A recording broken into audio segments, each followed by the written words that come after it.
Hello everyone, நான் தான் உங்கள் அசான். மறக்காமல் என்னோட பேஜை ஃபாலோ பண்ணிங்கன்னா நல்லாயிருக்கும். ஆக்சுவலாக இரண்டு துறவிங்க இருக்காங்க. துறவிங்கன்னா தெரியும், இந்த மாங்ஸ் அப்படி சொல்லுவாங்க. ஆக்சுவலாக அவங்க என்ன பண்ணுறாங்கன்னா, அவங்களுக்குள்ள ஒரு சட்டத்திட்டம்லாம் இருக்குது. இந்த பெண்களை தொடரக்கூடாது, இந்த மாதிரி நிறைய சில இதெல்லாம் சாப்பிடக்கூடாது அப்படி இப்படின்ற ஒரு சட்டத்திட்டங்கள்லாம் இருக்குது. அதில் பெண்களை தொடக்கூடாதுன்றதும் அவங்களுக்குள்ள ஒரு கட்டுப்பாடு, ஒரு சட்டம்னு ஒன்று இருக்குது. இரண்டு துறவிகள் என்ன பண்ணுறாங்க, ஒரு ஆத்தோரமாக நடந்து போகிறாங்க. அங்கே நடந்து போகும்போது என்ன ஆகுது, ஒரு லேடி அந்த ஆற்றை கடக்க முயற்சி பண்ணுறாங்க. அவங்களால கடக்க முடியல, ரொம்ப கஷ்டப்படுறாங்க, சிரமப்படுறாங்க.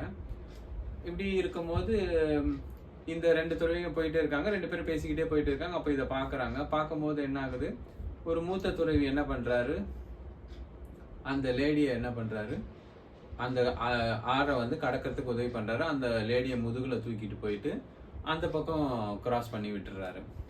ஸோ இந்த மாதிரி சீன் நடக்குது. அப்புறம் அந்த இளம் துறவி என்ன பண்ணுறாரு, அந்த லேடியை கிராஸ் பண்ணிட்டு திரும்ப அந்த துறவி வராரு. ரெண்டு பேரும் திரும்ப அவங்களோட மடத்துக்கு போகிறாங்க. அந்த ஜூனியர் துறவி என்ன பண்ணுறாரு, அந்த பெரியவர்கிட்ட பேசவே இல்லை, பேசாமல் வந்துக்கிட்டே இருந்தார். ஸோ கொஞ்ச நேரம் கழித்து அந்த மடத்துக்கு கிட்ட வரும்போது, அந்த ரொம்ப நேரமாக நடந்து போகிறாங்க. மடத்துக்கு கிட்ட வரும்போது என்ன ஆகுது, அந்த இளந்துறவி என்ன பண்ணுறாரு, அது பெரியவர்கிட்ட கேட்குறாரு, நம்ம பெண்களை தொடக்கூடாதுன்னு அது தெரியும்ல, பெண்களை தொடக்கூடாது, பெண்களை சுமக்கக்கூடாது, இதெல்லாம் சட்டம் இருக்குன்னு தெரியும்ல அப்படின்னு சொல்லிட்டு அந்த கேட்குறாரு பெரியவர்கிட்ட.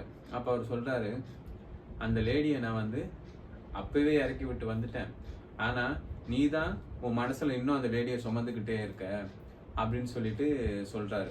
அப்போது அவருக்கு ஒரு ரியலைஸ் ஆச்சு. ஸோ நம்ம ஒரு சில விஷயங்கள், நம்மளுக்குன்னு ஒரு கட்டுப்பாடு சட்டங்கள் இருக்கலாம். பட் சில நேரங்கள் அது அடுத்தவங்களுக்கு உதவி பண்ணுறோம் அப்படின்னா அந்த சட்டத்தை தளர்த்துட்டு நம்ம பண்ணிட்டு அதை அதோட மறந்துடணும். இந்த மாதிரி நம்ம அதை நினச்சிக்கிட்டே இருக்கிறது தான் பெரிய பிரச்சனையாகும்.